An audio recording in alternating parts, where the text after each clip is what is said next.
The aroma of freshly brewed coffee filled the air as I stepped into the cozy cafe, instantly warming me from the bitter chill outside. This was my sanctuary, a familiar space where I could breathe and recenter myself amidst the chaos of running my boutique. Little did I know that my peaceful morning routine was about to be shattered. Well, if it isn't Mira herself, a voice sneered from behind me. I froze, recognizing that condescending tone all too well. Slowly turning, I came face to face with Eli, my ex-husband, looking every bit as smug as I remembered. By his side stood a woman I didn't recognize, her perfectly coiffed hair and designer ensemble radiating an aura of wealth. "Eli," I managed, struggling to keep my voice level. "What a surprise." His lips curled into a cold smile. "Mira, meet Lena, my fiancée and soon-to-be wife." Lena extended a perfectly manicured hand, her engagement ring glittering like a neon sign announcing her status. "So lovely to finally meet you," she cooed, her voice dripping with artificial sweetness. I forced myself to shake her hand, painfully aware of the stark contrast between her polished demeanor and my casual, worn attire. In that moment, I felt small and insignificant in their presence. Now, Lena, don't be too warm towards my ex-wife." Eli chuckled, looping an arm around her waist in a possessive gesture. "She's just the owner of a little boutique, struggling to make ends meet." My cheeks burned with humiliation, but I refused to show weakness. At least my business is built on hard work and integrity, not shady deals like some people. Eli's eyes narrowed dangerously. "Watch your tone, Mira. Wouldn't want to jeopardize that precious little shop of yours now, would we?" Before I could respond, Lena interjected smoothly. "Eli, dear, let's not dwell on unpleasantries. What if Mira's just upset she couldn't keep a husband satisfied?" She tossed me a pitying glance that felt like a slap in the face. Rage bubbled within me, but I swallowed it down, not wanting to give them the satisfaction of a reaction. With as much dignity as I could muster, I turned on my heel and stormed out of the cafe, the weight of their laughter following me into the frigid air. As I marched down the bustling street, tears of humiliation stung my eyes. How dare Eli flaunt his new life as if our marriage meant nothing? And that Lena... Her words cut deeper than any insult, implying I was to blame for our failed relationship. But beneath the hurt and anger, a newfound determination took root. I would not crumble under their disdain. My boutique was more than just a business. It was a testament to my resilience, my very identity, and I would fight tooth and nail to protect it, no matter what challenges came my way. With renewed resolve, I straightened my shoulders and lifted my chin high. Eli and his pretentious fiancée could sneer all they wanted. This was my life, my world, and I would emerge victorious, leaving their scorn as nothing more than a bitter aftertaste. Little did I know that frosty encounter was merely the first taste of a storm brewing on the horizon, one that would test the very limits of my strength and perseverance. I should have seen the signs earlier, the cracks in our marriage that kept widening while I naively tried to plaster them over. Eli's obsession with wealth and status consumed him like a ravenous beast, leaving no room for my dreams or our life together.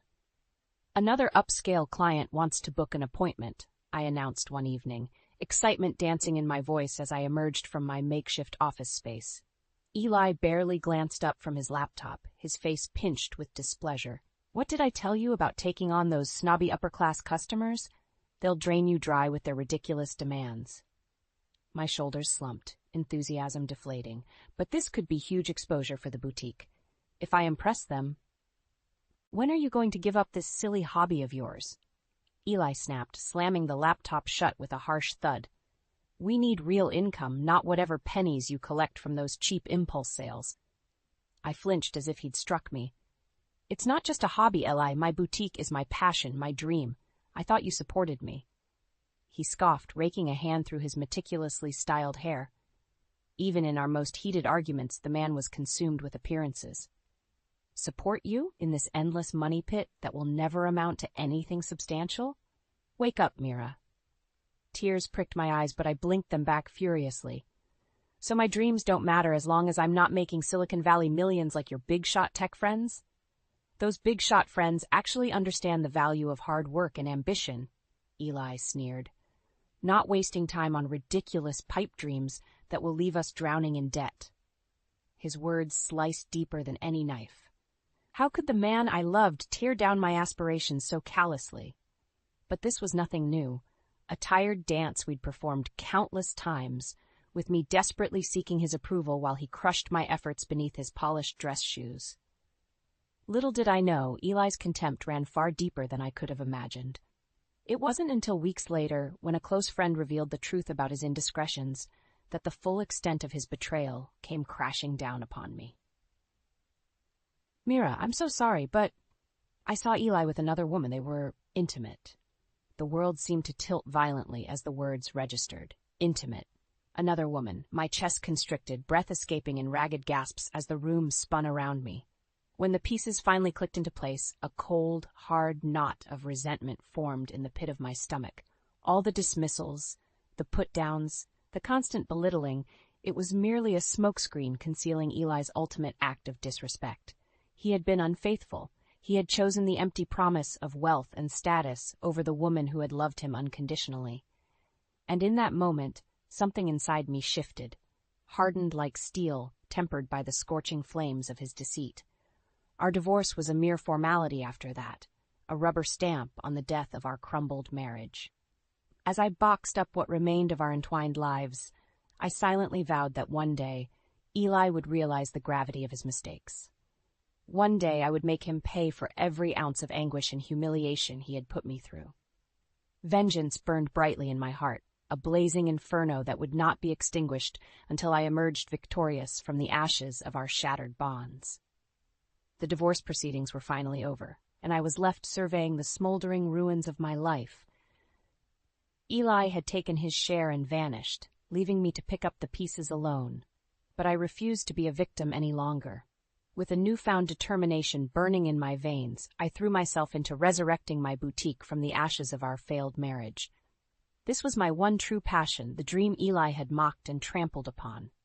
Well, no more. I secured a small retail space in a slowly gentrifying neighborhood, and am stretching every last dollar of my settlement to transform it into a stylish haven. Eclectic decor and hand-picked vintage furniture created a warm, inviting atmosphere that reflected my unique vision. The first few months were an uphill battle as I scrambled to rebuild my customer base and attract new clientele. Establishing myself in the competitive world of upscale retail felt like navigating a minefield. "You'll never survive in this part of town." One dismissive shop owner sneered as I mistakenly wandered into his overpriced boutique seeking advice. "These customers want luxury brands, not your cheap knockoff wares." I bit my tongue until I tasted copper, leveling him with an icy glare. "My pieces are all meticulously curated and one of a kind, but I wouldn't expect someone who trades in generic mass-produced junk to understand true artistry." The man's face mottled with rage, but I had already spun on my heel and stormed out, refusing to justify his insults with a response. I would prove my worth through actions, not empty words. Day and night, I relentlessly promoted the boutique through social media and local events, determined to make it a success through sheer force of will. Slowly but surely, a loyal customer base emerged, drawn to the personalized experience and unique flair I offered. "This dress is absolutely stunning," one repeat customer, Jenna, gushed one afternoon as she twirled in front of the mirror. "I'll never find anything like this at those soulless mall chains." I beamed with pride, recalling how she had wandered in months ago, dismissive of the unknown boutique. Through patience and a genuine personal touch, I had earned her trust and admiration. "I'm just so glad I can provide pieces that make women feel confident and stylish," I replied warmly. "That's what true fashion should be about, empowering self-expression." As Jenna happily made her purchase, I surveyed my humble but thriving domain. The boutique had become more than just a business. It was a sanctuary, a community crafted through passion and resilience. This was my life's work, built from the shattered remains of a broken dream. No smug ex-husband or disapproving critic could dull the sense of pride and accomplishment that blossomed in my chest. I was a self-made woman who answered to no one but herself. The velvet flame of vengeance may have ignited my rebirth, but it was the joy of creation that kept me going. Little did I know, my path was about to collide with Eli's once more. But this time, I was armored in the strength of my convictions and the unbreakable spirit that had risen from the rubble of our ruined lives. This time, I would emerge the victor. The bell above the boutique door jingled, and I looked up with a welcoming smile that instantly froze on my face. Marie, an old friend from my neighborhood craft circle, stepped inside, her expression grave. "Hey, Marie, what's wrong?" I asked, concern furrowing my brow as she remained uncharacteristically silent. She exhaled heavily, wringing her hands. "Mira, I don't know how to tell you this. I just heard from the community board. Your ex-husband Eli and his new fiancée are planning a major development project." My blood chilled in my veins as realization crept in. "What kind of development?" "A massive luxury condo complex," she replied quietly. "Right here in our neighborhood." The words hung like a damning sentence in the air. I could envision the cold, imposing edifice blotting out the warm, eclectic charm of the area.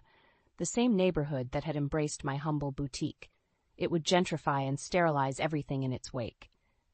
"No, he can't do this," I choked out, sinking onto a velvet-tufted ottoman as my legs threatened to give out. "That smug, heartless bastard." Marie's expression twisted in sympathy. "I'm so sorry, Mira. I know this must be incredibly difficult, especially given your history with Eli."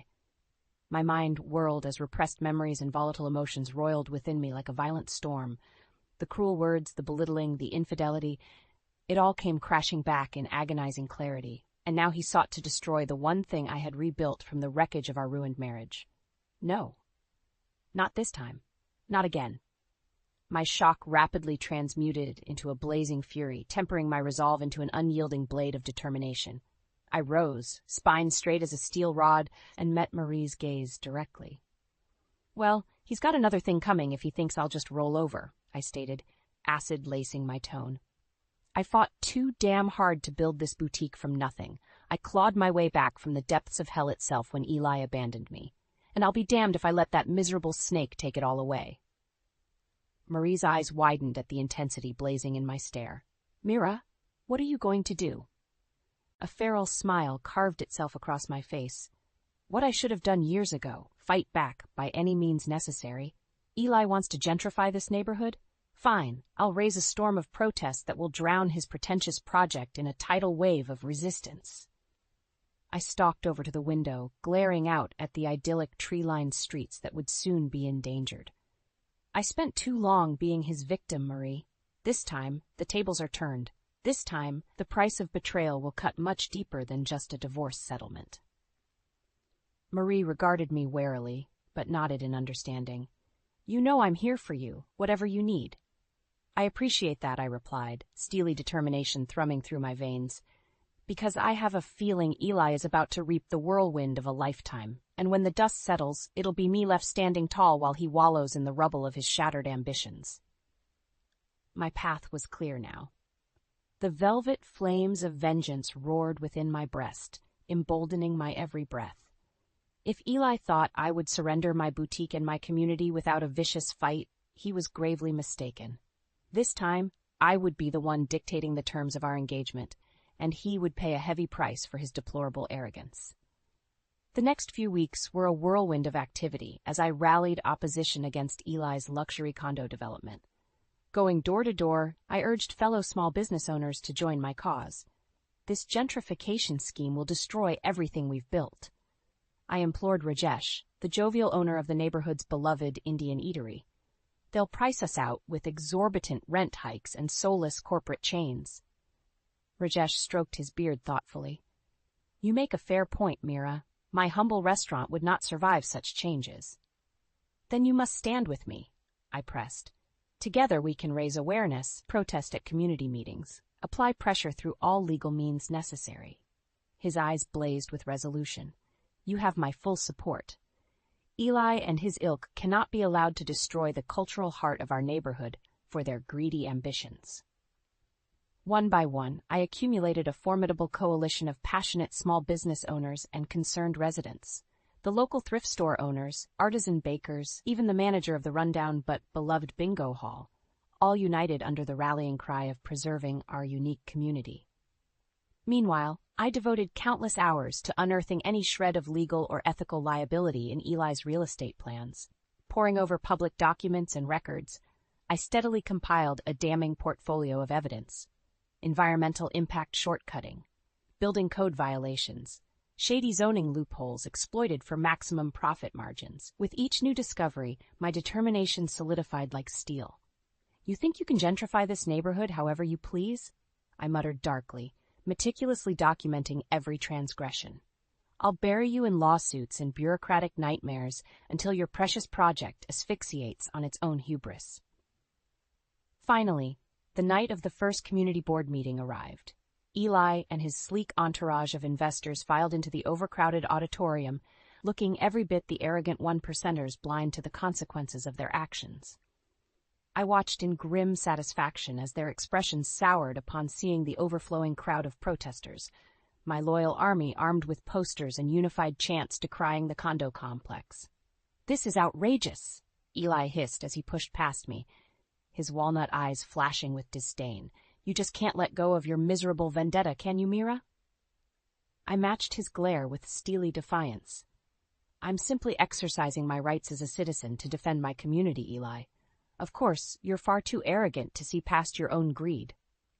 His jaw clenched with barely restrained fury, but he seemed to think better of escalating the confrontation as more protesters converged on us. "We'll see how smug you are after this debacle implodes spectacularly," he growled under his breath before storming off. The meeting proved to be merely the opening salvo in my battle to bring Eli's precious development crumbling down. As he launched into his polished pitch, I sat front and center, my arsenal of evidence laid out before me like gleaming ammunition. One by one, I bombarded the hapless presenters and city officials with evidence of malfeasance, building an impenetrable legal quagmire around the complex that would prove near impossible to overcome. By the time the smoke cleared, Eli was a seething, crimson-faced contrast to his formerly smug composure. I had drawn first blood, exposing his shady practices to widespread public condemnation. "This isn't over," he snarled as the meeting dispersed amid raucous jeers and protests. "Not by a long shot." I simply smiled thinly, savoring the exquisite taste of retributive justice already on my lips. "Oh, Eli," I purred with lethal sweetness. "You have no idea just how far I'm willing to go to ensure you reap the devastation you've sown. This is merely the opening move in a game you've already lost." Eli's face contorted in impotent rage as he was swept away by the fuming crowd. Let him posture and bluster. I relished the knowledge that this was only the beginning. The fire of vengeance would not be sated until Eli's world lay in smoldering ruins at my feet. He would pay for every indignity, every heartbreak, with the shattered shards of his own hubris. And I would be the one wielding the hammer of justice that rained down upon his lofty, unworthy empire. The aftermath of that fateful community meeting left shockwaves reverberating through the city. My methodical exposé of Eli's shady development practices sparked widespread public outcry and media scrutiny. It was open season, and I intended to be the ruthless huntress ensuring my prey had nowhere to run. This is Cynthia Davis, reporting live, where yet another protest is unfolding against the controversial Wilson Luxury Condos project, a blonde reporter announced on the local news, cameras panning across a crowd of angry demonstrators. I smirked as Eli's harried face flashed on screen, dodging microphones and chants of "corrupt" while trying to exit his ostentatious sports car. A delicious sense of vindication coursed through me. My phone rang, displaying a number I recognized as Alicia's, a local journalist who had eagerly agreed to help amplify my cause. "Mira, you watchdog you," she greeted in a conspiratorial tone when I answered.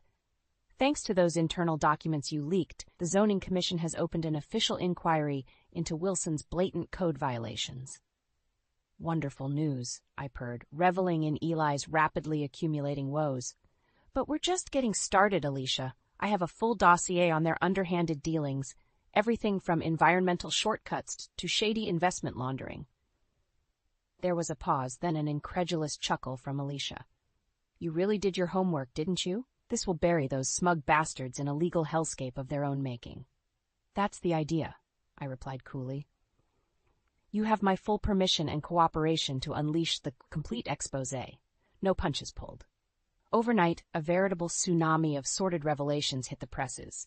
Alicia's scathing front-page article methodically eviscerated the facade of propriety around Eli's precious project. Stories of greased palms, backroom deals, and egregious flouting of regulations splashed across newspapers and airwaves alike. Absolutely shameful, a panel discussant opined on a local talk show, my comprehensive evidence laid out before him. Wilson Development's contempt for ethical business practices seems to know no bounds. Why should hard-working taxpayers foot the bill for their blatant profiteering? The public relations nightmare showed no signs of abating as the list of Eli's sins grew by the day. Government inquiries were launched, construction permits frozen, investors began jumping ship in droves, repulsed by the reputational fallout. It was sheer poetic justice when Lena herself showed up unannounced on my boutique's doorstep, eyes rimmed with smudged mascara. "He lied to me," she lamented brokenly as I ushered her inside, pulling a pristine handkerchief from my pocket to dab at her tears. About all of it. Sympathy was in short supply, considering how readily she had sneered at me during our unpleasant reunion.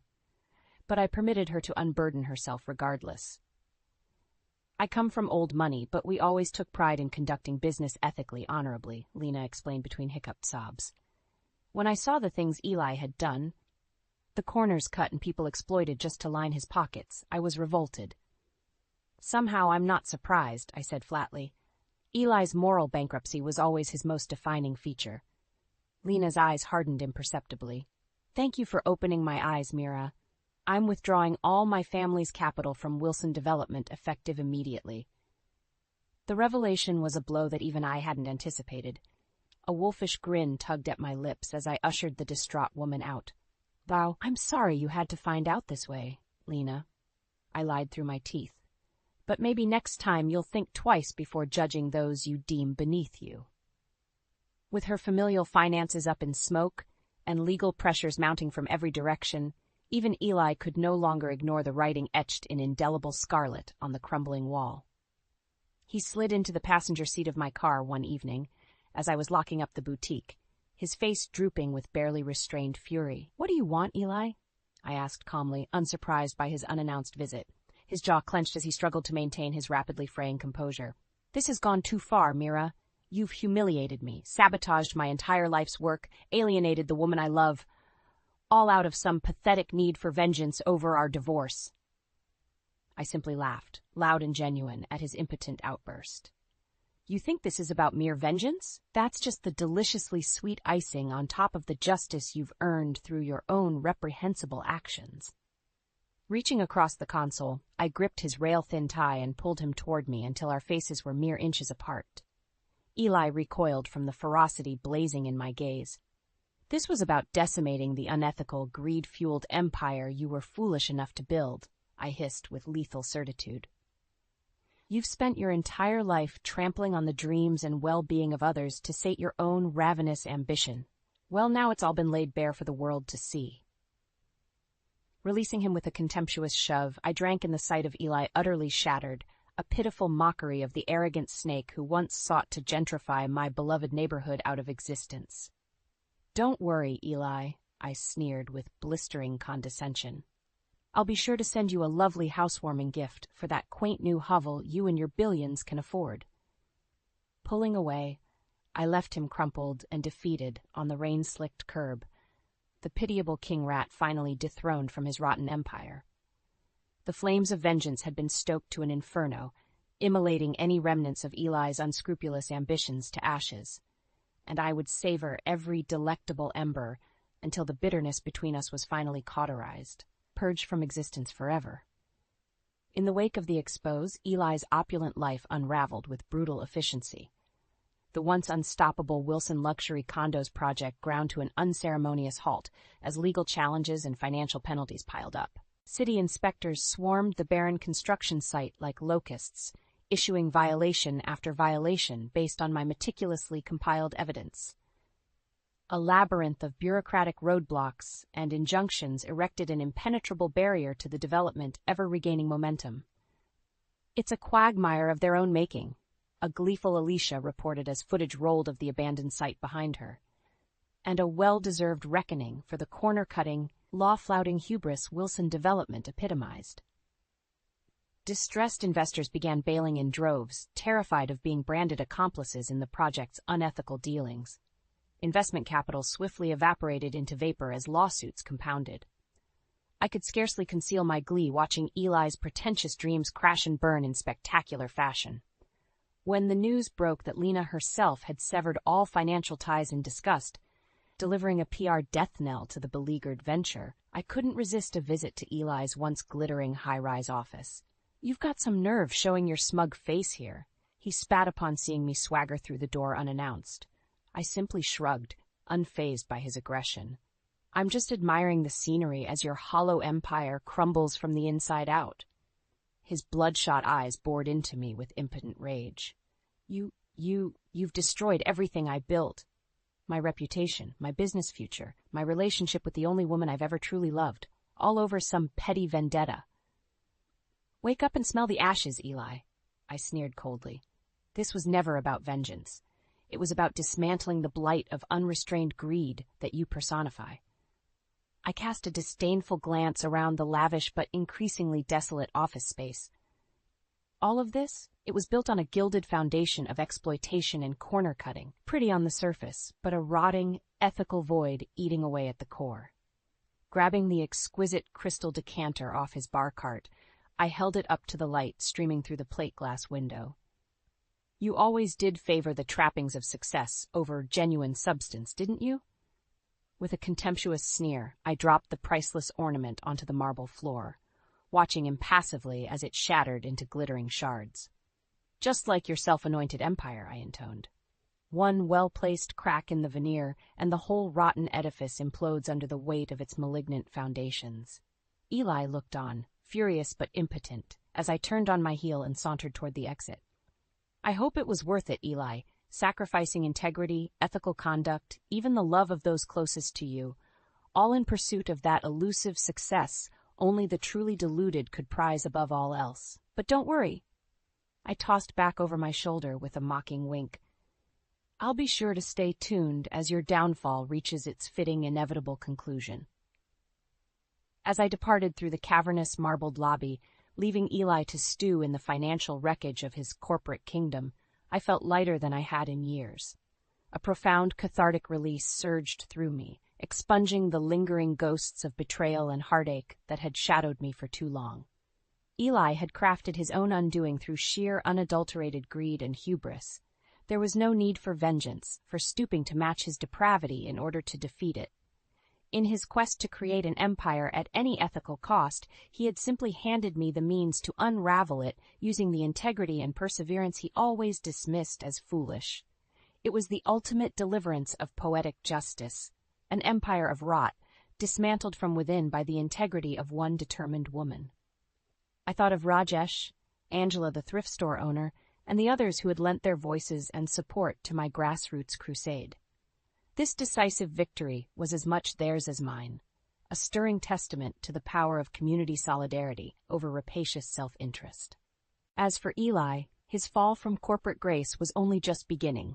Lawsuits, financial ruination, criminal probes, the karmic hammer would strike again and again until nothing remained of his tainted legacy.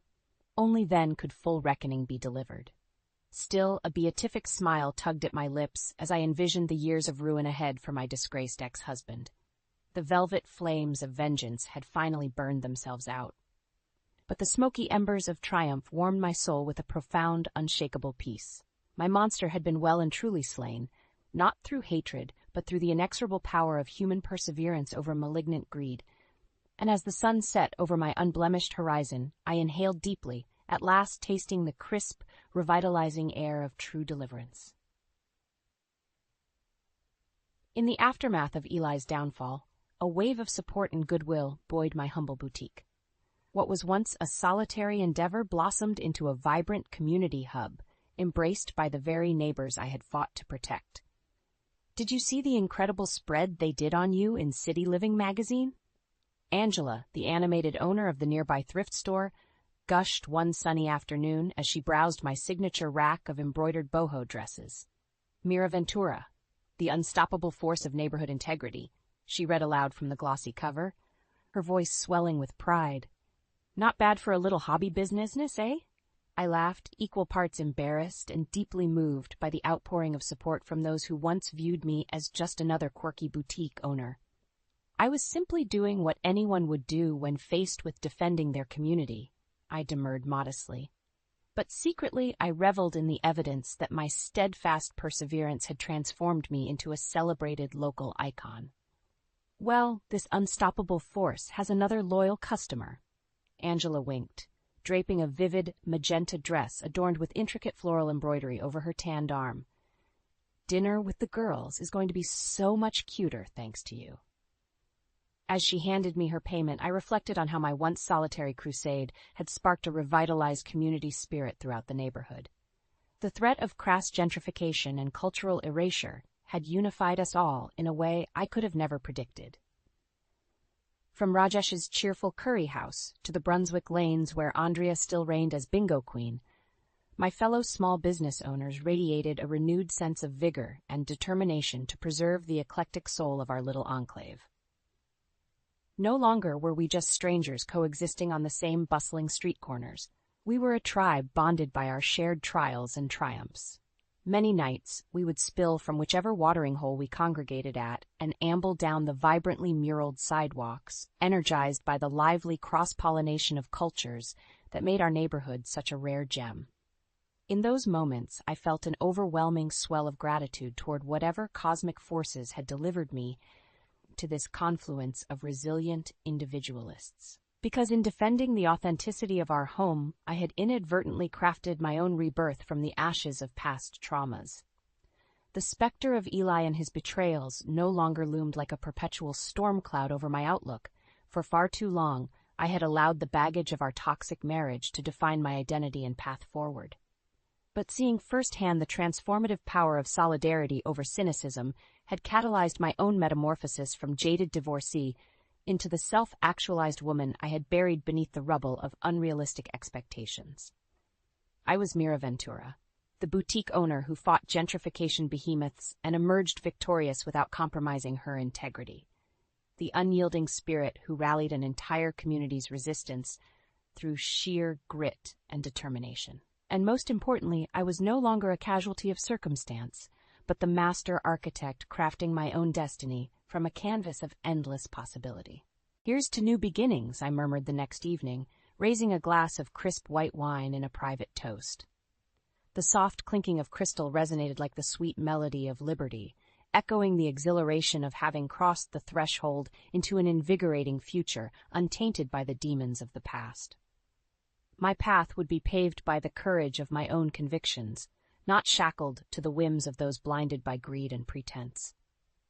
I would embrace each new sunrise as a blessing of infinite potential, savoring the hard-won wisdom of one who stared defeat in the eyes and uncovered her unshakable spirit.